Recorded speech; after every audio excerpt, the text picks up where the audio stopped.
আসসালামু আলাইকুম। আমি সঞ্জিতা বিনতে হাফিজ চলে আসলাম আবার ক্লাস নিতে। তৃতীয় শ্রেণী গণিত বিষয়ের ক্লাস নিব।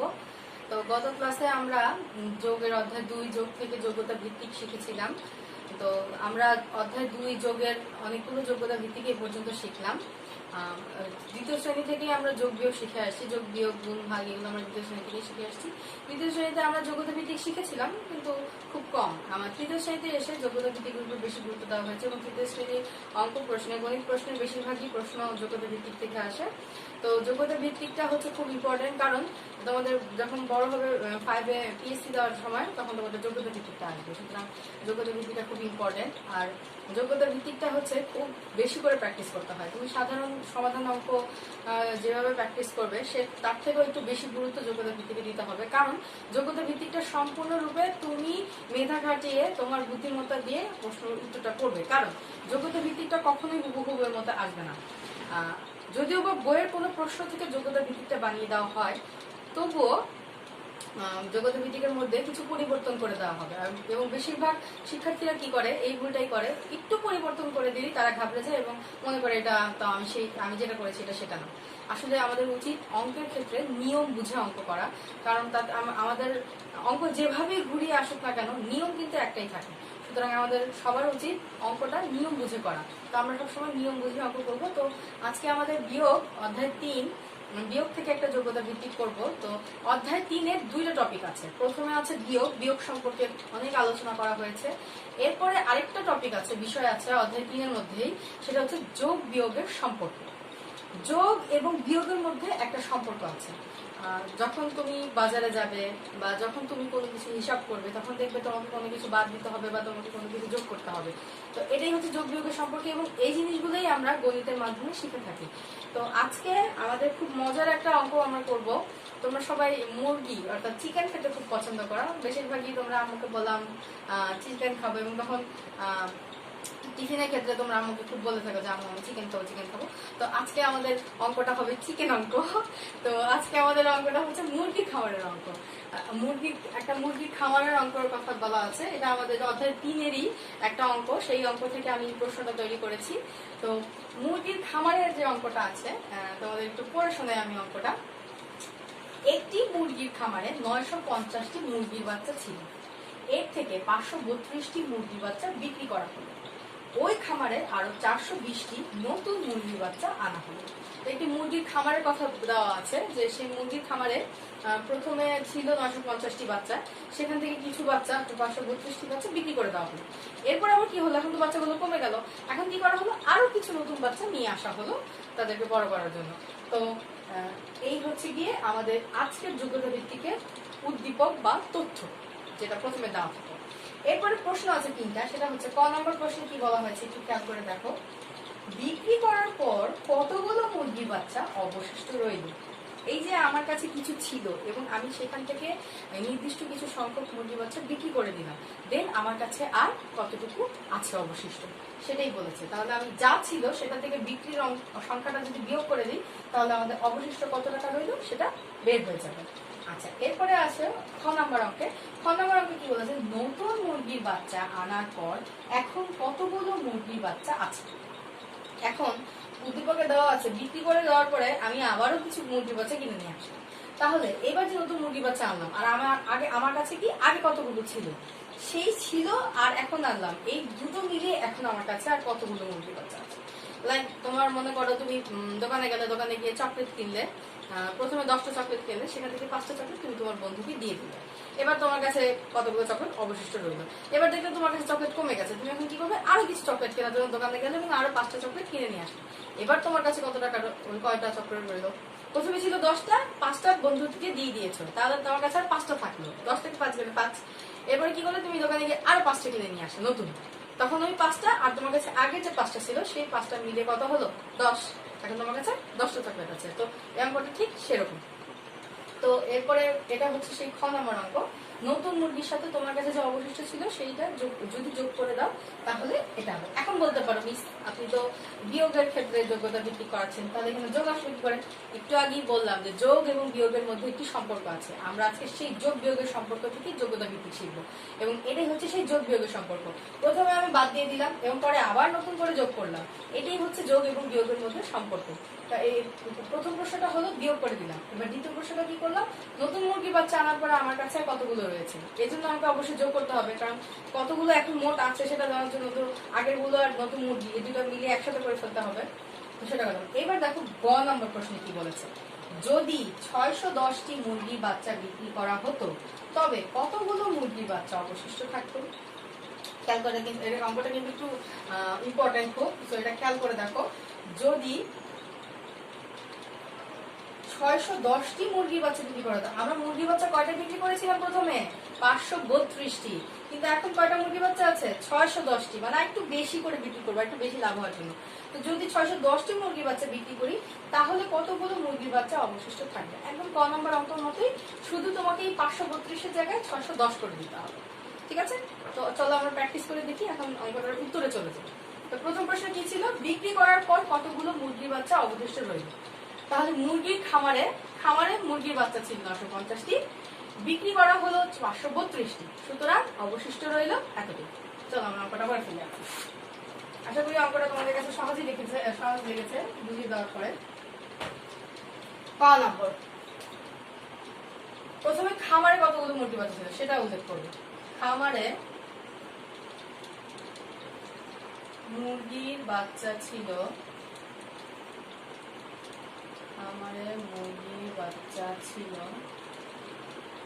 কতগুলো? 950টি। তাহলে আমরা খামারে 950টি মুরগি পাচ্ছি। তাহলে আমরা বিক্রি করলাম কতগুলো? 532টি। বিক্রি করা হলো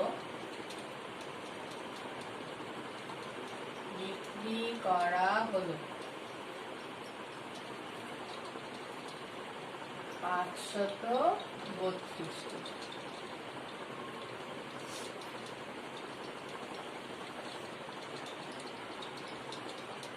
সুতরাং অবশ্যই অঙ্কে সুতরাং দিব। আমি কিন্তু তোমাদের বারবার একটা কথাই বলি, অঙ্ক করার ক্ষেত্রে সুতরাং দিতেই হবে, এটা অঙ্কের একটা নিয়ম। সুতরাং অবশিষ্ট রইল। এবার কত টাকা কয়টি অবশিষ্ট রইল সেটা বের করবো। দেখো, 0 থেকে 2 বিয়োগ করব। 0 থেকে কি 2 বিয়োগ করা যায়? যায় না। তাহলে আমরা শূন্যকে ওই পাশের থেকে, দশকের ঘর থেকে একটা, 5 থেকে একটা 1 এখানে ভাঙিয়ে 10 করলাম। তাহলে 10 থেকে এবার 2 বিয়োগ করব। 10 থেকে 2 বিয়োগ করলে কত হবে? 3, 4, 5, 6, 7, 8, 9, 10, 8। তাহলে হবে প্রথমটা 8। এরপরে হাতে রইল কত? 1। সেই যে 1 নিলাম ধার, এই একটা আবার ফেরত দিয়ে দিব। তাহলে সেই 1 এখানে এসে 3 এর সাথে যোগ করে দিব। 3 আর 1 4। 5 থেকে 4 বিয়োগ করলে কত হবে? 5 থেকে 4 বিয়োগ করলে হবে 1। হাতে কিছু রইল? রইল না। এবার 9 থেকে 5 বিয়োগ করবো। 9 থেকে 5 বিয়োগ করলে কত হবে? 5, 6, 7, 8, 9, 4। 418টি। তাহলে আমরা আমাদের প্রথম অঙ্কের উত্তর পেয়ে গেলাম। উত্তর 418টি হয়ে গেল আমাদের প্রথম অঙ্ক। খুব সহজ অঙ্ক, হচ্ছে magic. Math is a magic. আমি তোমাদের সবসময় অঙ্ক করার ক্ষেত্রে ক্লাসে বলতাম ম্যাথ হচ্ছে ম্যাজিক। ম্যাথ তো শুরু হয় এম দিয়ে, ম্যাজিকও শুরু হয় এম দিয়ে। সুতরাং অঙ্ক যদি তুমি বুঝে করতে পারো এবং একবার অঙ্ক করার মধ্যে আনন্দ খুঁজে পাও, দেখবে অঙ্ক খুবই মজার, খুবই মজার, খুবই মজার। তাহলে আমরা প্রথম কয়ের প্রশ্নের উত্তরটা পেয়ে গেলাম। 418টি। খামারে মুরগির বাচ্চা ছিল 950টি, বিক্রি করা হলো 532টি, সুতরাং অবশিষ্ট রইল 418টি। আমরা যা ছিল সেটা থেকে বিক্রির সংখ্যাটা বিয়োগ করে দিই, তাহলে আমাদের 418টি বের হয়ে গেল। আচ্ছা, তাহলে আমরা চলো এবার খ নামে চলে যাই।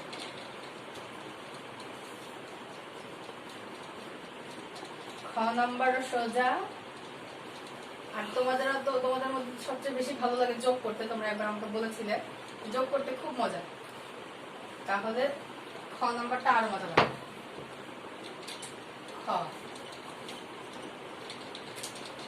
খ নাম্বারের প্রশ্নটা একটু দেখাই তোমাদের আবারও।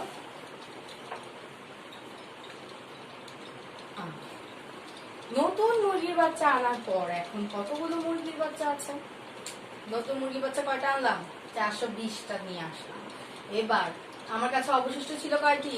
418টি। আমরা কিন্তু ক নাম্বারে অলরেডি তোমার খাতায় লিখেছো যে আমরা ক নাম্বারে 418 উত্তর পেয়েছিলাম কত? 418। তাহলে সেই 418টি মুরগির সাথে 420টি মুরগি এখন আমরা যোগ করে দিব। তাহলে এখন আমার কাছে কতগুলো মুরগির বাচ্চা আছে সেটা বের হয়ে যাবে। তাহলে চলো আবার অঙ্কটি করি।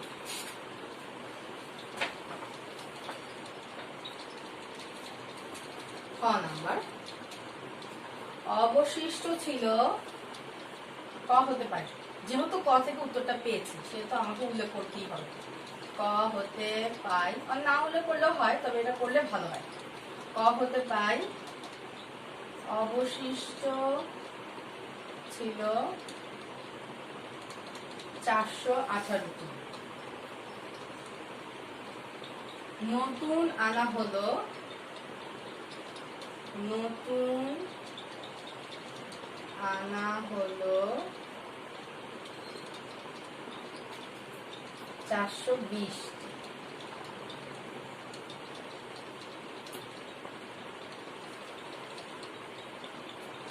সুতরাং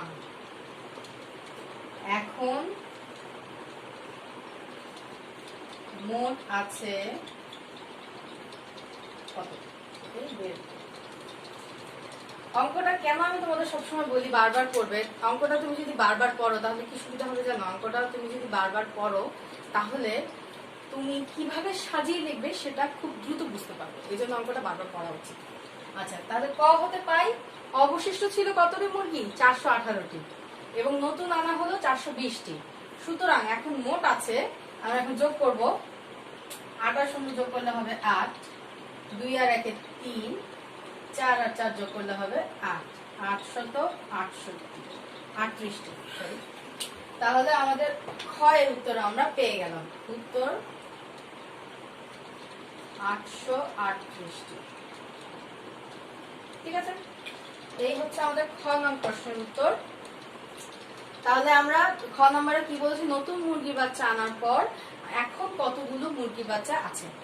নতুন মুরগির বাচ্চা আনার পরে অবশিষ্ট ছিল 418টি, নতুন আনা হলো 420টি, এবং এখন মোট আছে 838টি।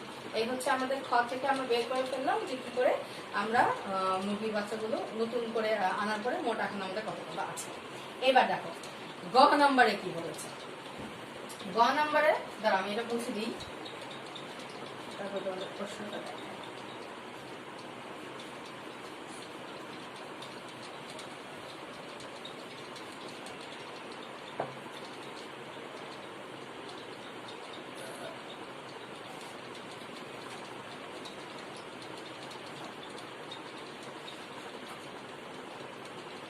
এই যে গ নম্বর প্রশ্ন,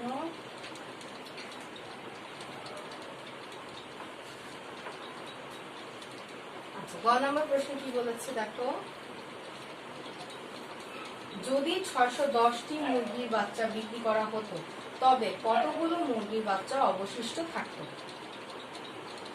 আমরা মুরগির বাচ্চা প্রথম বিক্রি করেছিলাম কত? 532টি। এখন বলেছে না আমি 532টি বিক্রি করবো না, ধরো যদি আমি 610টি মুরগির বাচ্চা বিক্রি করি তাহলে কতগুলো আমার কাছে অবশিষ্ট থাকবে?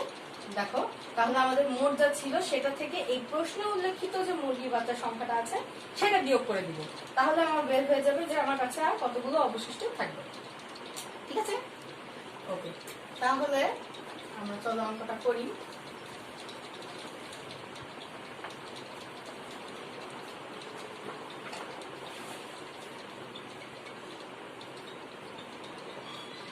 আচ্ছা, গ নাম্বার অঙ্ক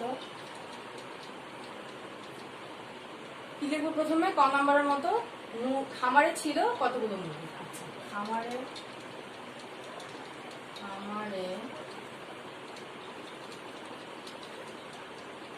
মুরগির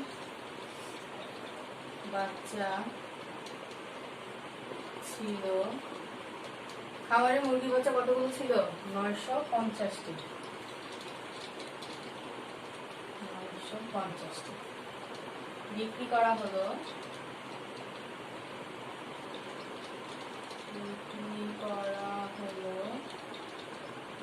বিক্রি করা হলো কতগুলো? 610টি। 610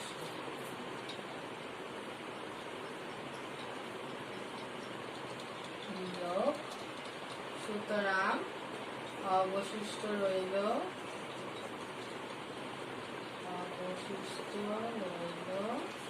কত করে? তাহলে আমরা আবার চলো বিয়োগ করি। 0 থেকে 0 বিয়োগ করলে 0ই হবে, হাতে কিছু রইল না। 5 থেকে 1 বিয়োগ করলে কত? 4, হাতে কিছু নেই। এবার 9 থেকে 6 বিয়োগ করবো, 6, 7, 8, 9, 3, 340টি। তাহলে আমাদের গ নম্বরের উত্তরটাও আমরা পেয়ে গেলাম। গ নম্বরের উত্তর হচ্ছে 340। তাহলে আশা করি তোমরা এই অঙ্কটা বুঝতে পেরেছো। গ নম্বরে কি বলেছিল, যদি 610টি মুরগির বাচ্চা বিক্রি করা হতো তবে কতগুলো মুরগির বাচ্চা অবশিষ্ট থাকতো। তাহলে আমার মুরগির বাচ্চা ছিল 950টি, বিক্রি করা হলো 610টি, সুতরাং অবশিষ্ট রইল 340টি। আচ্ছা, তাহলে এই যে আমরা অঙ্কটা করলাম, চলো আমরা আবার একটু রিভিউ দেখে দেব।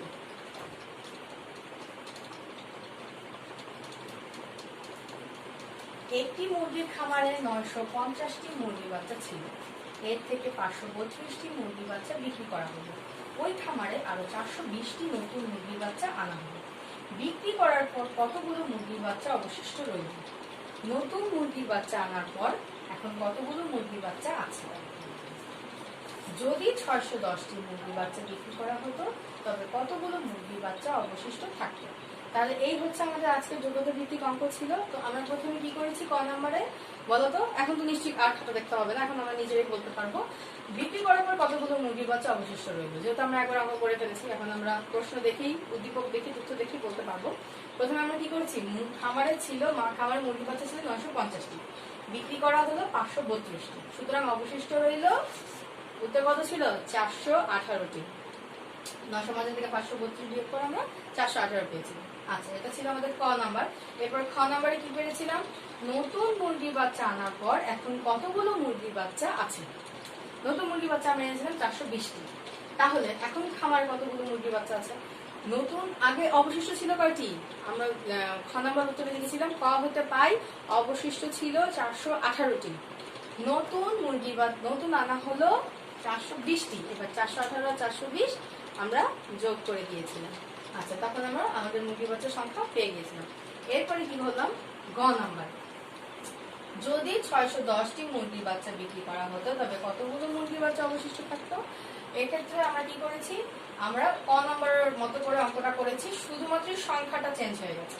খামারে মুরগির বাচ্চা ছিল 950টি, মুরগির বাচ্চা বিক্রি করা হলো 610টি, সুতরাং অবশিষ্ট রইল 340টি। এই হচ্ছে আমাদের গ নম্বর প্রশ্নের উত্তর ছিল। তাহলে আমরা আমাদের আজকের লেসন কমপ্লিট করতে পারলাম। আশা করি তোমরা যোগ্যতা ভিত্তিক প্রশ্নটা বুঝতে পেরেছিল, এবং গত ক্লাসেও যখন যোগ্যতা ভিত্তিক ছিল যোগ, সেটা কিন্তু খুব সহজ ছিল, এবং আজকেও দেখলে বিয়োগ, যোগ্যতা ভিত্তিক যোগ বিয়োগের সম্পর্ক থেকে শিখালাম, এটাও খুব সহজ। তাহলে আশা করি তোমরা এই সৃজনশীলটা যোগ্যতা ভিত্তিকটা বুঝতে পেরেছো। তোমরা কি করবে, সিরাজু হাতে এটা লিখেছো, দেখে দেখে লিখে ফেললে। এইবার তোমাদের আমি হোমওয়ার্ক দিব।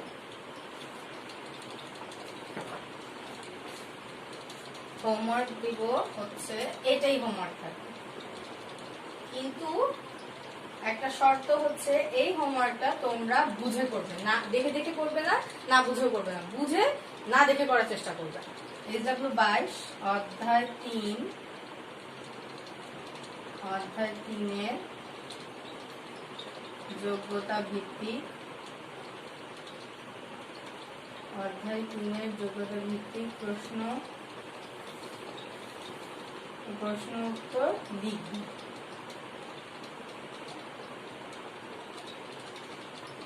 প্রশ্ন উত্তর লিখো। এক্সাম্পল নাম্বার কত? 22। তোমরা তাহলে অধ্যায় 3 এর যোগ্যতা ভিত্তিক প্রশ্ন উত্তরটা বাসায় লিখবে, এবং সিরাজগুলো তোমরা দেখে দেখে করে ফেলতে পারলে। এক্সাম্পলটা কি করবে, না দেখে এবং বুঝে করবে, ঠিক আছে? এবং আরেকটা কথা, যেটা আমি গত ক্লাসে তোমাদের বলেছিলাম, এই অঙ্কটাই, এই মুরগির খামারের অঙ্কটাই, যেহেতু তোমাদের মুরগি খুব পছন্দ, চিকেন পছন্দ, সেহেতু এই অঙ্কটাই তোমরা কি করবে, একটু সংখ্যাটা পাল্টে বাসায় আরেকবার প্র্যাকটিস করবে, ঠিক আছে? সংখ্যাটা আমি আবারও বলছি যে এই যে 950, 610 এই সংখ্যাগুলো পাল্টে বাসায় আরেকবার একদম সেম অঙ্কই থাকবে, সেম পদ্ধতি থাকবে, একইভাবে অঙ্ক করব, সব ঠিক আছে, কিন্তু আমরা শুধু সংখ্যাটা চেঞ্জ করে দিব, চেঞ্জ করে দিয়ে অঙ্কটা শেষ করব, ঠিক আছে? এটা কিন্তু অবশ্যই করবেন। আচ্ছা, তাহলে তোমরা নিশ্চয়ই সুস্থ আছো, আমি গত ক্লাসে যেরকম বলেছিলাম, সবাই সাবধানে থাকবে, সুস্থ থাকবে এবং খুব ভালো থাকবে, হাসি খুশি থাকবে, ঠিক আছে? আজকের মতো এখানে শেষ। আল্লাহ হাফেজ।